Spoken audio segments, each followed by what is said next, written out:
7번째, 나는 거듭났는가? 오늘은 거듭나는 일이 무엇인지 성경 말씀의 빛으로 함께 살펴볼 때에 각 사람에게 성령님의 조명해 주시는 은혜가 임하기를 축복합니다.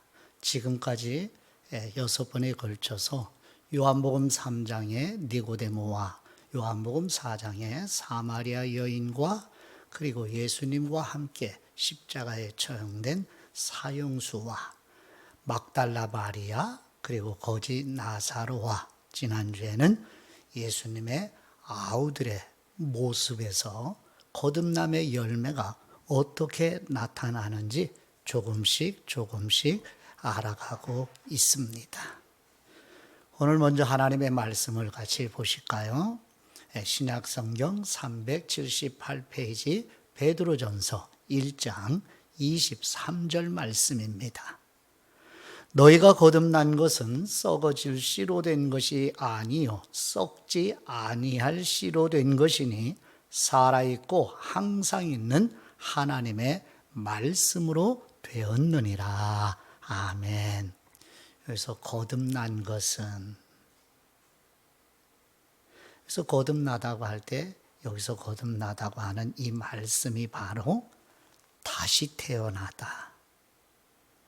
그래서 영어로 여러분이 잘 아시는 것처럼 born again이라는 뜻입니다. 원래 요한복음 3장 5절에 거듭나다고 번역을 했는데 거기서 거듭나다는 이런 의미가 아니에요. 이제 다음에 요 성경에서 거듭남을 표현하는 여러 가지 단어들을 설명할 기회에 말씀드릴게요. 성경에서 거듭나다, born again, 다시 태어나다 하는 말씀은 베드로전서 1장 23절에 나타난 이 거듭나다고 하는 단어예요. 베드로전서 1장 3절에도 같은 표현을 해요. 제가 읽어드릴게요. 조용히 경청해 보시기 바라요. 베드로전서 1장 3절 말씀 우리말 성경으로 봉독해 드릴게요. 우리 주 예수 그리스도의 아버지 하나님을 찬송합니다. 하나님께서는 그분의 풍성하신 긍휼을 따라 우리를 거듭나게 하시고, 누가요? 성부 하나님이 어떤 마음에서요? 풍성한 긍휼, 불쌍히 여기는 마음으로 우리를 거듭나게 하셨다고 베드로전서 1장 3절에서 말씀하십니다. 그 다음 이어지는 말씀이 예수 그리스도를 죽은 사람들로부터 살리시어 산 소망을 얻게 하심으로. 아멘. 예. 거듭나다고 하는 단어 born again, 다시 태어나다.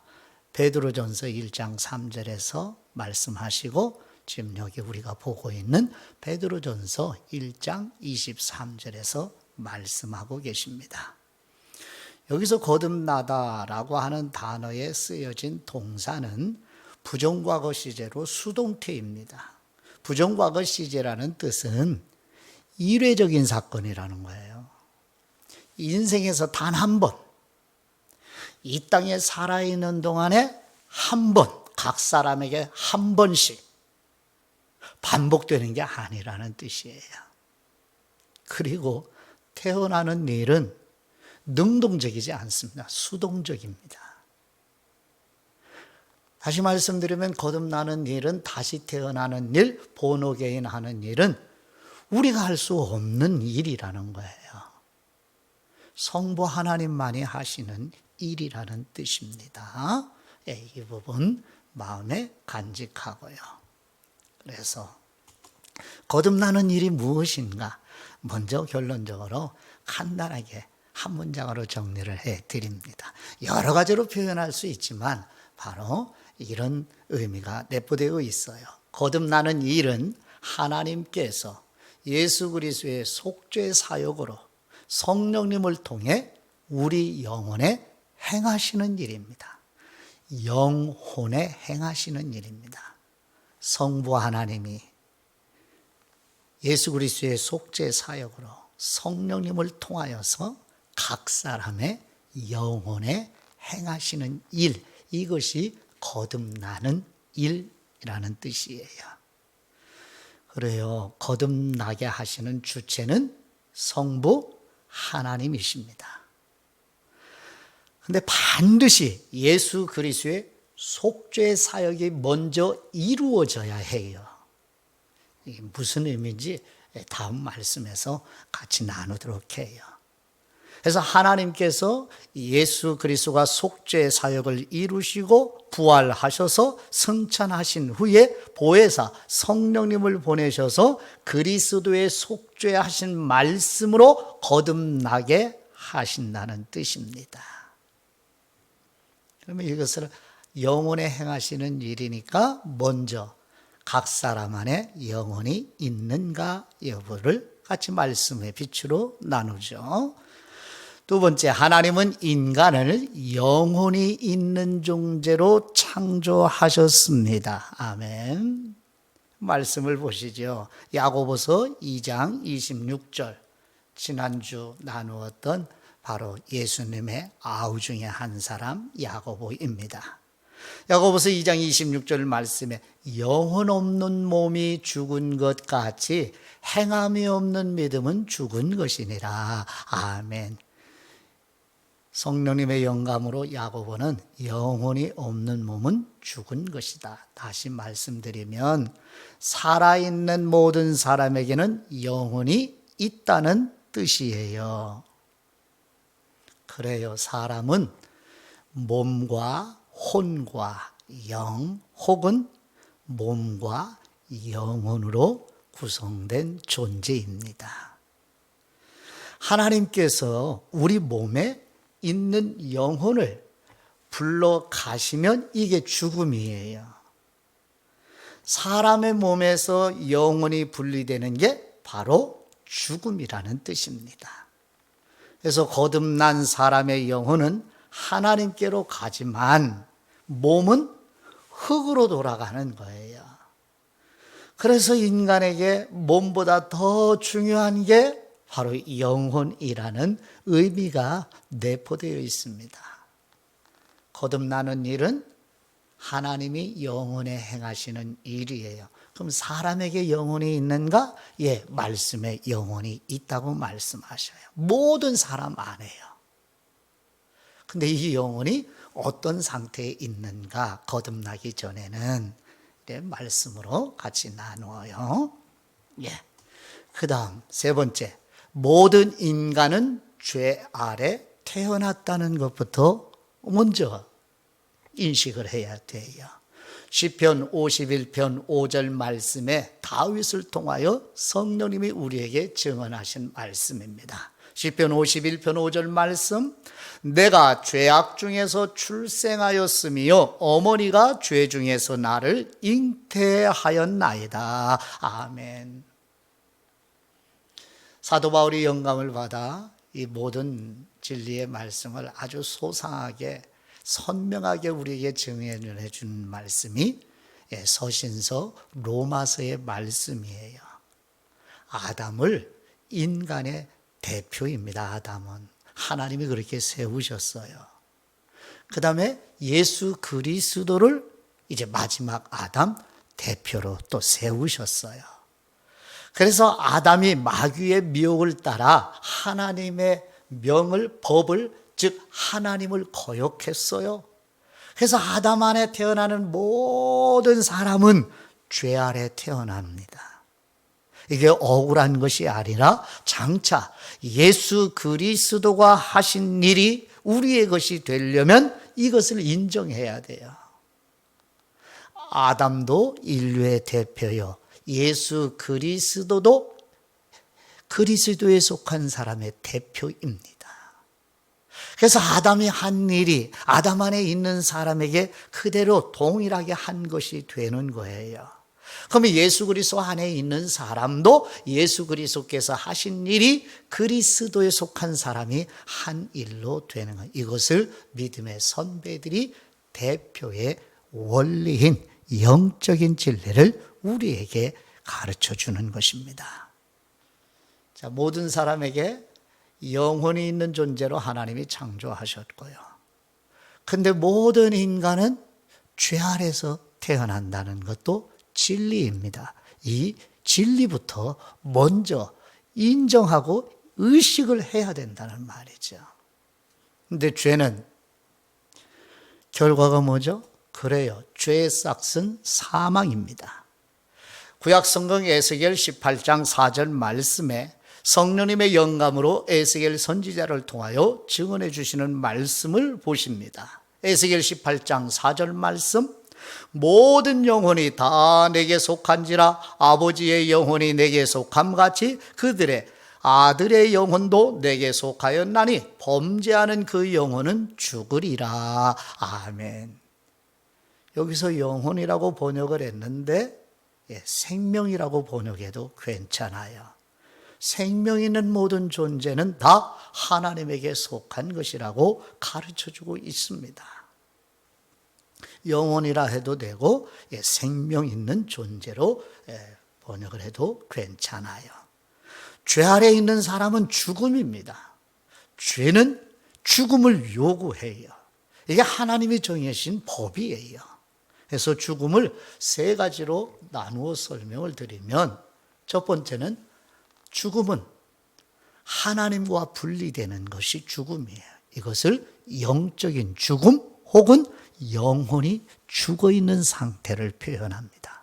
그러니까 모든 사람이 죄 아래, 즉 아담 안에서 태어나기 때문에 죄 아래에 있어요. 죄는 죽음을 요구해요. 그러니까 영혼이 죽어 있다는 얘기는 하나님과 분리되어 있다는 얘기예요. 그래서 하나님 앞에 갈 수 없음을 신구약 성경이 계속 증언을 해요. 이것을 영적인 죽음 혹은 영혼이 죽었다. 영혼이 없는 게 아니에요. 죽어서 기능을 못하는 겁니다. 그 다음에 두 번째, 인생의 허용한 범위에서 다 생을 마감하면 몸에서 영혼이 분리되는 거예요. 이것이 육체의 죽음이에요. 사람은 한번 경험을 해야 하잖아요. 그 다음에 세 번째 죽음이 하나님과 영원히 분리되는 이 죽음이 있어요. 이것을 둘째 사망, 요한계시록에서 혹은 지옥 불못에 들어가는 것으로 묘사해 주고 있습니다. 이 영원한 심판이죠. 그래서 죄는 죽음을 가져오게 되는데, 첫 번째 죽음이 영적인 죽음으로 하나님과의 분리요, 두 번째는 우리 몸에서 영혼이 분리되는 몸의 죽음이요, 세 번째는 거듭나지 않은 영혼이 이 죽음을 맞이하게 되면 하나님과 영원히 분리되는 지옥 불못의 심판, 둘째 사망을 경험하게 되는 것입니다. 이어지죠? 마지막입니다. 거듭나는 일은 이렇게 죄로 인하여 죽은 영혼을 살리는 일입니다. 아멘. 그래서 사도 바울이 성령님의 영감으로 에베소 교회에 보내는 서신서 에베소 2장 5절 말씀입니다. 허물로 죽은 우리를 그리스도와 함께 살리셨고 너희는 은혜로 구원을 받은 것이라. 아멘. 허물로 죽은, 죄로 죽은 우리를 살리셨다. 무엇이 죽었어요? 여기서 보면은 영적으로 죽은, 영혼이 죽어있는 그 영혼을 살리시는데 조건이, 항상 살리실 때는 그리스도와 함께 살리십니다. 그래서 여기서 살리신다는 단어가 참고로 여러분에게 헬라 원어로 표기를 해드렸어요. 함께 살리다예요. 쉬조오포예오. 그래서 이건 쉰이라는 함께라는 단어와 조포예오라는 살리다는 단어. 그래서 그리스도와 함께 살리신다. 왜요? 그리스도가 속죄 사역을 이루셨기 때문에 그 속죄 사역을 완성하신 예수 그리스도와 함께 살리시는, 이게 거듭나는 일이에요. 거듭나는 일이 무엇인가? 이 질문으로 오늘 내용을 나누었어요. 정리를 해드리죠. 첫 번째, 거듭나는 일은 하나님께서 예수 그리스도의 속죄 사역으로 성령님을 통해 우리 영혼에 행하시는 일입니다. 예수 그리스도의 속죄 사역이 반드시 먼저 있어야죠. 왜요? 우리 영혼이 죽어 있잖아요. 뭐 때문에요? 우리의 죄 때문에요. 아담 안에서 태어난 죄로 인해서. 그럼 이 죄를 제거해야 살릴 거 아니에요. 그래서 예수 그리스도의 십자가의 속죄의 사역을 먼저 이루신 거예요. 구약시대에는 이것을 그림자 모형으로 보여주셨고요. 그래서 보혜사 성령님을 아버지로부터 보내주셔서 성령님을 통해 예수 그리스도의 속죄 사역의 말씀을 듣는 사람에게 믿음을 선물로 주시기 전 바로 그 영혼을 살려내시는 일을 하시고 믿음을 주시니까 그 믿음으로 예수 그리스도와 그리스도께서 하신 사역을 제가 믿습니다. 이렇게 고백을 하는 열매가 나타나게 되는 것입니다. 다시 한번 마음에 외우기는 힘들어도 젊은 분들은 외우셔도 되고요. 반복하시면 돼요. 걱정하지 마시고. 거듭나는 일은 하나님께서 예수 그리스도의 속죄 사역으로 성령님을 통해 우리 영혼에 행하시는 일입니다. 영혼에 행하시는 일. 삼위일체 하나님 내포되어 있죠. 한 문장 안에. 그리고 어디에? 우리 영혼에 행하시는 일입니다. 이것을 마음에 간직하고 그 다음 하나님은 인간을 영혼이 있는 존재로 창조하셨죠. 아멘. 근데 모든 인간은 죄 아래 태어나죠. 아멘. 죄의 삭은 죽음이죠. 아멘. 그러므로 거듭나는 일은 죽은 영혼을 살리시는 일입니다. 아멘. 이때부터 그리스도인으로 시작하는 거예요. 먼저 이 일이 일어나야 되는 거예요. 거듭나는 일이. 누구만 하셔요? 성부 하나님이 예수 그리스도의 속죄 사역으로 성령님을 통해서 이 일을 하시는 거예요. 그러니까 우리는 이것을 거듭나는 사람의 특징이 뭐예요? 이런 말씀을 드리면 하나님 저와 우리 가족의 영혼을 살려주옵소서. 우리 가족에게 그리고 저에게 거듭나는 일이 일어나도록 역사해 주옵소서. 하나님 아버지 거듭나는 일이 이미 일어났으면 거듭나는 열매를 말씀의 빛으로 점검하도록 은혜를 내려 주옵소서. 이렇게 간청이 올라오는 사람, 이 간청을 드리는 사람이 맞아요. 하나님의 생명이 있는 증거입니다. 오늘 이렇게 거듭나는 일이 무엇인가를 나누었습니다. 받은 말씀으로 아버지께 기도드립니다. 생명이신 우리 하나님 아버지, 우리와 우리 가족을 비롯해 모든 인간에게 거듭나는 일이 가장 필요함을 인식하도록 영적인 눈을 열어 보게 하옵소서. 우리 각자 자신에게 나는 거듭났는가? 라는 물음을 하면서 성경 말씀의 빛으로 확증하도록 도와주옵소서.